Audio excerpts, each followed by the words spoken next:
സായുധ സേനയിൽ ചേരാൻ ഓരോ ഇന്ത്യൻ പൗരനും ആഗ്രഹിക്കണം. രാജ്യത്തെ സേവിക്കാനും രാജ്യത്തെയും ലോകത്തെയും പര്യവേക്ഷണം ചെയ്യാനും താൽപര്യമുണ്ട് എങ്കിൽ അതിന് ഏറ്റവും മികച്ച ഇടം ഇന്ത്യൻ സേനയാണ്. സ്വജനപക്ഷപാതമില്ലാത്ത ഒരേ ഒരു സ്ഥലം ഇന്ത്യൻ സൈന്യമാണെന്ന് പ്രതിരോധ മേധാവി അനിൽ ചൌഹാൻ റാഞ്ചിയിൽ സ്കൂൾ കുട്ടികളുമായുള്ള സംവാദത്തിനിടെയാണ് അദ്ദേഹം ഈ പ്രസ്താവന നടത്തിയത്. ഇതിനു പുറമെ രാജ്യത്തെ സേവിക്കുന്നതിനും പുതിയ ഇടങ്ങൾ പര്യവേക്ഷണം ചെയ്യുന്നതിനും സായുധ സേനയിൽ ചേരാൻ കുട്ടികൾ ആഗ്രഹിക്കണമെന്ന് അദ്ദേഹം ആഹ്വാനം ചെയ്തു. ഈ വർഷം നിരവധി പ്രകൃതി ദുരന്തങ്ങൾ ഉണ്ടായപ്പോൾ സാധാരണക്കാരെ രക്ഷിക്കാൻ സായുധ സേന എല്ലാ ശ്രമങ്ങളും നടത്തിയിട്ടുണ്ട് എന്നും ജനറൽ ചൌഹാൻ പറഞ്ഞു. സ്വജനപക്ഷപാതം ഇല്ലാത്ത ഒരേ ഒരു സ്ഥലം സൈന്യമാണ് എന്നും അദ്ദേഹം പറയുന്നു. നിങ്ങൾക്ക് രാജ്യത്തെ സേവിക്കാനും രാജ്യത്തെയും ലോകത്തെയും പര്യവേക്ഷണം ചെയ്യാനും താൽപര്യമുണ്ട് എങ്കിൽ നിങ്ങൾ സായുധ സേനയിൽ ചേരാൻ ആഗ്രഹിക്കണം എന്നായിരുന്നു അദ്ദേഹം വിദ്യാർത്ഥികളോട് പറഞ്ഞ വാക്കുകൾ. ഓപ്പറേഷൻ സിന്ദൂറിനെ കുറിച്ചും അദ്ദേഹം കുട്ടികളോട് സംസാരിച്ചു. പെഹൽഗാമിൽ തീവ്രവാദികൾ 26 പേരെ വെടിവെച്ചു കൊന്നു. അവരിൽ ഭൂരിഭാഗവും വിനോദസഞ്ചാരികളായിരുന്നു. പിന്നീട് പെഹൽഗാം ഭീകര ആക്രമണത്തിന് ശേഷമാണ് ഓപ്പറേഷൻ സിന്ദൂർ ആരംഭിച്ചത്. മെയ് 7-ാം തീയതി പുലർച്ചെ 1 മണിക്ക് ആദ്യ ആക്രമണം നടത്തിയത് സാധാരണക്കാരുടെ ജീവൻ നഷ്ടപ്പെടുന്നത് ഒഴിവാക്കാനാണ് എന്നും അദ്ദേഹം പറഞ്ഞു.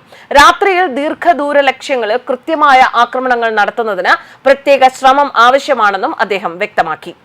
ശരിക്കും ഭാരതത്തിലെ ജൻസി വിഭാഗത്തിനെ കയ്യിലെടുക്കാൻ രാഹുൽ ഗാന്ധി ഒരു ഭാഗത്തുകൂടി ശ്രമങ്ങൾ നടത്തുമ്പോഴാണ് ഇത്തരത്തിൽ രാജ്യസ്നേഹം നിറഞ്ഞു നിൽക്കുന്ന അല്ലെങ്കിൽ പുതുതലമുറയിൽ രാജ്യസ്നേഹം എത്രത്തോളം വേണമെന്നും ഇന്ത്യൻ സൈന്യത്തെക്കുറിച്ച് എത്രമാത്രം ബോധം വേണമെന്നും ഉറപ്പിച്ചുകൊണ്ട് പ്രമുഖരായ സൈനിക ഉദ്യോഗസ്ഥരിൽ നിന്ന് ഇത്തരം പ്രസ്താവനകൾ വരുന്നത്. കഴിഞ്ഞ ദിവസം പ്രധാനമന്ത്രി നരേന്ദ്രമോദിയും അത്തരത്തിലൊരു പ്രസ്താവന പറഞ്ഞിരുന്നു. ആരുടെയും ആണവ ഭീഷണികളെ ഭയപ്പെടാത്ത പുതിയ ഇന്ത്യയാണ് ഇത് എന്നും കണ്ണിമ വെട്ടുന്ന സമയത്തിനുള്ളിലാണ് ധീരരായ ഇന്ത്യൻ സൈന്യം പാകിസ്ഥാനെ മുട്ടുകുത്തിച്ചത് എന്നും പ്രധാനമന്ത്രി നരേന്ദ്രമോദി പറഞ്ഞു. കഴിഞ്ഞ ദിവസം ഒരു പാക് ഭീകരൻ തന്റെ അനുഭവങ്ങൾ വിവരിച്ചുകൊണ്ട് കണ്ണീരൊഴുക്കുന്നത് മുഴുവൻ രാജ്യവും ലോകവും കണ്ടു. ഭീകരൻ മസൂദ് അസറിന്റെ കുടുംബാംഗങ്ങൾ ഓപ്പറേഷൻ സിന്ദൂറിനിടെ കൊല്ലപ്പെട്ടു എന്ന ജയ്ഷെ കമാൻഡറുടെ വെളിപ്പെടുത്തലിനോട് പ്രതികരിക്കുകയായിരുന്നു പ്രധാനമന്ത്രി. പാകിസ്ഥാൻ ഭീകരർ നമ്മുടെ അമ്മമാരുടെയും സഹോദരിമാരുടെയും സിന്ദൂരം നീക്കം ചെയ്തു. ഓപ്പറേഷൻ സിന്ദൂറിലൂടെ അവരുടെ ഭീകര കേന്ദ്രങ്ങൾ നശിപ്പിച്ചുകൊണ്ടാണ് ഇന്ത്യ തിരിച്ചടിച്ചത്. നമ്മുടെ ധീരരായ സൈനികർ കണ്ണിമ വെട്ടുന്ന സമയത്തിനുള്ളിൽ പാകിസ്ഥാനെ മുട്ടുകുത്തിച്ചു. PM മിത്ര പാർക്കിന്റെ തറക്കല്ലിടിയിൽ ചടങ്ങിൽ സംസാരിക്കവെയാണ് രാജ്യസ്നേഹം തുളുമ്പുന്ന ഇത്തരം വാക്കുകൾ അദ്ദേഹം പൊതുസമൂഹത്തോട് പറഞ്ഞത്. ഇത്തരം വാക്കുകൾ പ്രധാനമന്ത്രിയുടെ കയ്യിൽ നിന്നാണെങ്കിലും അല്ലെങ്കിൽ സൈന്യത്തിന്റെ ഉന്നത ഉദ്യോഗസ്ഥരിൽ നിന്നായാലും രാജ്യത്തെ പുതുതലമുറയോട് അല്ലെങ്കിൽ രാജ്യത്തെ പൊതുസമൂഹത്തിനോട് പറയുമ്പോൾ രാജ്യം ഫേസ് ചെയ്യാൻ പോകുന്ന ആശങ്കകൾക്കുള്ള ഒരു മറുപടിയും കൂടിയാണ്, ഒരു മുൻകരുതലും കൂടിയാണ് ഇത്തരം വാക്കുകൾ.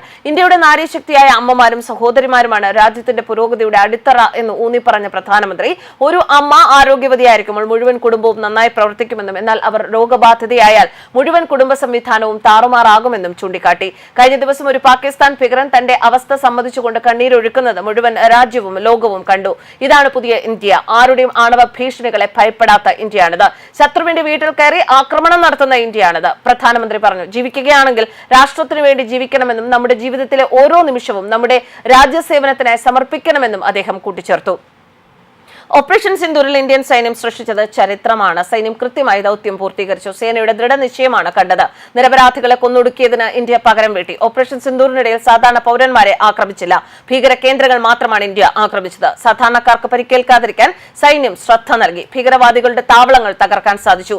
നമ്മുടെ പൗരന്മാരെ ആക്രമിച്ചവരെയാണ് തിരിച്ച് ആക്രമിച്ചത്. ഭീകരവാദികൾക്കെതിരെയുള്ള ശക്തമായ മറുപടിയാണ് സൈന്യം നൽകിയത്. സൈന്യം അവരുടെ ലക്ഷ്യം പൂർണ്ണമായും നിറവേറ്റി.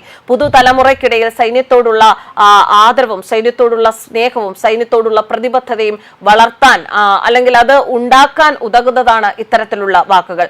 ഇന്ത്യൻ സൈന്യം എന്നും രാജ്യസുരക്ഷയ്ക്കായി നിലകൊണ്ടിട്ടേ ഉള്ളൂ. യുവതലമുറയും ആ ലക്ഷ്യം ഉള്ളിലേറ്റണം എന്നതാണ് രാജ്യത്തെ ഓരോ നേതാക്കന്മാരുടെയും പ്രതിബദ്ധതയും കടമയും. News desk കർമാനോസ്.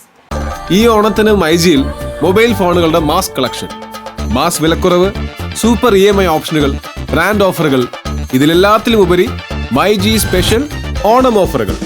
MyG Onam mass Onam.